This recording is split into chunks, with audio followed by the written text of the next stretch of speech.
एका गावाबाहेर एक शंकराचे देऊळ होते. ते स्वयंभू स्थान होते. काळीभोर शंकराची पिंडी होती. त्या गावाच्या राजाची देवावर फार भक्ती. त्याने त्या देवाला सोन्याचा मुखवटा केला होता. शिवरात्रीच्या उत्सवात श्रावण सोमवारी तो मुखवटा चढवण्यात येई. हजारो लोक पाहायला येत. राजा रोज देवाच्या पूजेला जात असे. पाहिमा पाहिमा म्हणत असे. राजाकडची ती पूजा, तिचा थाट किती वर्णावा, किती सांगावा. सुंदर सुगंधी फुलांचे माळा असत. बेलाच्या त्रिदळांच्या पाट्या भरलेल्या असत. चंदनाचा सुवास सुटलेला असे. उदबत्त्यांचा घमघमाट असे. ओवाळायला कापूर असे. बाहेर चौघडा वाजत असे. अशा थाटाने पूजा होई. त्या देवळाजवळ एक संन्यासी राहायला आला. तो फार कोणाशी बोलत नसे. देवा शंकराला प्रदक्षिणा घालीत असे. आसन मांडून जप करीत असे. तो झाडाचा पाला फक्त खाई. जवळ झुळझुळ वाहणाऱ्या झऱ्याचे पाणी पिई, असा त्याचा कार्यक्रम असे. एकदा एक परगावचा मनुष्य त्या गावी आला. देवा शंकराच्या दर्शनास गेला. संन्यासी शांतपणे बसला होता. महाराज, आपणाला एक प्रश्न विचारू का? त्या माणसाने विचारले. विचारा, संन्यासी म्हणाला. तुम्ही येथे पुष्कळ दिवस आहात. देवाच्या पूजेला, देवाच्या दर्शनाला रोज कितीतरी लोक येतात. त्यांच्यातील देवाचा खरा भक्त कोण?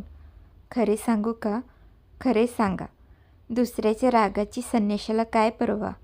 खरे आहे, ऐका तर. तेथे रोज 2 प्रहरी एक गुराखी येतो. तो देवा शंकराचा खरा भक्त. हो, त्याला वेदमंत्र येत नसतील, जपजापी करीत नसेल तो, पूजा तरी कशाने करणार? कोठून आणील गंध, कोठून आणील निरांजन? येथे राजा रोज पूजेसाठी येतो. कशी घवघवीत दिसते ती पूजा. किती माळा, किती कापूर. त्या राजापेक्षाही का तो गुराखी मोठा भक्त? हो, पुन्हा पुन्हा काय सांगू? महाराज, तुमच्या म्हणण्यावर विश्वास बसत नाही. उद्या प्रचिती दाखवतो.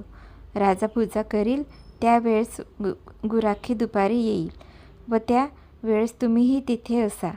अवश्य येईन. तो मनुष्य निघून गेला. संन्यासी आपल्या कर्मात रमला. दुसरा दिवस उजाडला. तो मनुष्य आधीच देवळात येऊन बसला. काही वेळाने राजा आला.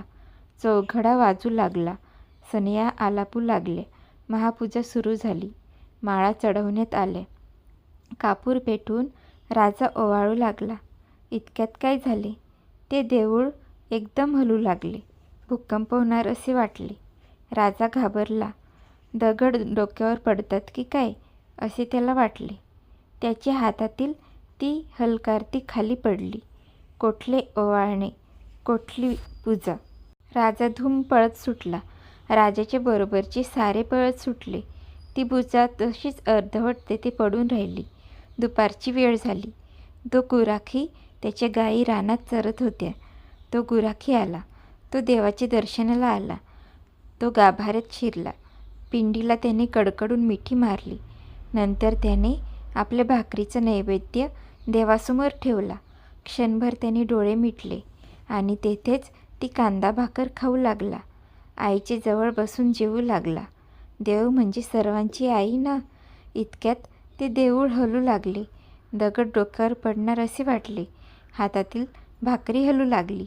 भूकंप होणार असे वाटले. परंतु त्या गुराख्याने काय केले?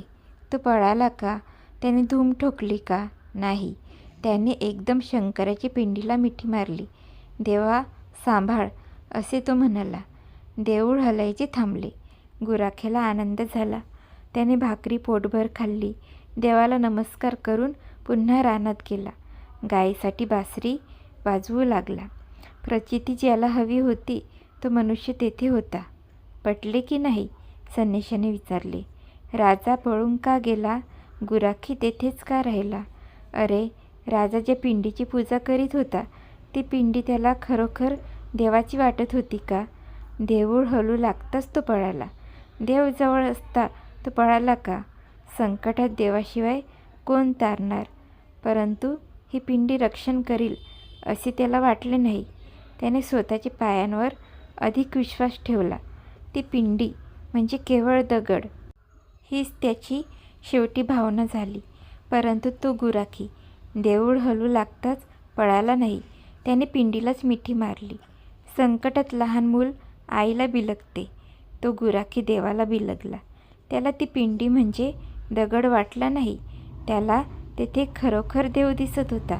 ती पिंडी परमेश्वराची, देवा महादेवाची आहे असे त्याला खरोखर वाटत होते. त्याला खरा भाव होता, त्याची खरी भक्ती होती. त्याच्या पूजेत फुले नसतील, कापूर नसेल, चंदन नसेल, परंतु सर्व सुगंधाहून थोर असा खऱ्या भक्तीचा सुगंध त्याच्या पूजेत होता. आता पटले ना? सनेशाने शेवटी विचारले. होय महाराज, असे म्हणून विचार करीत तो मनुष्य निघून गेला. तर तुम्हाला ही खऱ्या भक्ताची गोष्ट आवडली असेल, चॅनलला लाईक करा आणि अशीच नवनवीन गोष्टी ऐकण्यासाठी चॅनलला सबस्क्राईब करा. धन्यवाद.